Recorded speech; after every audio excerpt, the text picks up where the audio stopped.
আমরা অসংখ্য মুসলমান আমরা নিজের মতো করে ইসলামকে কাইটা কাইটা নিজের মতো করে বানায় নিস। কিছু মুসলমান আমরা মনে করি শুধু শুক্রবার দিন 2 রাকাত জুমার নামাজ পড়া এটাই মুসলমানের জন্য যথেষ্ট। অথচ এই সিদ্ধান্ত আপনাকে কে দিল? কে দিল আপনাকে বলেন? কিছু বড় লোক মুসলমান আছে, উনি মনে করে সারা বছর মাঝে মধ্যে কিছু যে দান সৎকা করি এটাই আখেরাত। আরে এটা তো একটা আমল।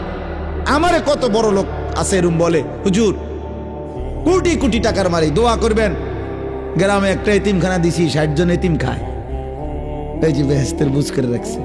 আর এমনি সব হইল লোন, সব হইল সুদ। হ্যাঁ, মিল ফ্যাক্টরি গার্মেন্টস 24 ঘন্টাতে যে আসে সুদে, লোনে আসে, কিস্তি ছাড়া আসেও না। হ্যাঁ হ্যাঁ, বেহেস্তের বুঝ করছে যে বাইতে এতিমখানা দিছে 60 জন মেসকিন খায়। বুঝছেন না কথাটা? আল্লাহর রহমতে হুজুর গত শুক্রবারেও 20 জন বিধবারে 2000 করে 40,000 টাকা দিছি। এই মানে শুধু দান না, না মানে শুধু দান সৎকা করা এই একটা আমলকেই মনে করে উনি যান না আখেরাত। তাহলে নামাজ, রোজা, হজ, যাকাত, হালাল হারাম, হালাল হারাম জরুরি না? কথা বলেন না কেন? তো হারামের 100 কোটি টাকাও তো আল্লাহ নেকি দেবে না, 1 টাকার নেকিও দেবে না। এটা তো রাসূলুল্লাহ সাল্লাল্লাহু আলাইহি সাল্লাম ওয়াদা ঘোষণা দিয়েছেন,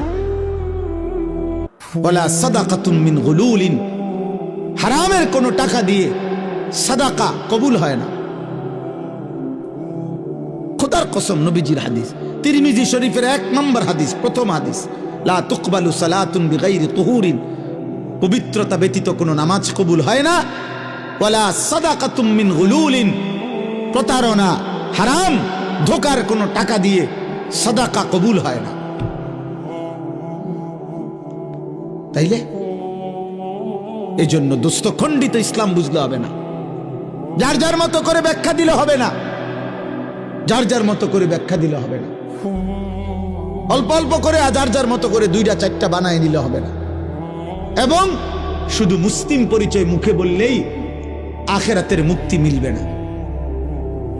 বরং আল্লাহ তাআলা বলেন, এই দেখেন আমি এবার এটুকু তর্জমা শুনাই আপনাদেরকে, এরপরে আমার কথা শেষ। 20 নম্বর পারা 29 নম্বর সূরা, সূরাটার নাম হচ্ছে সূরা আনকাবুত।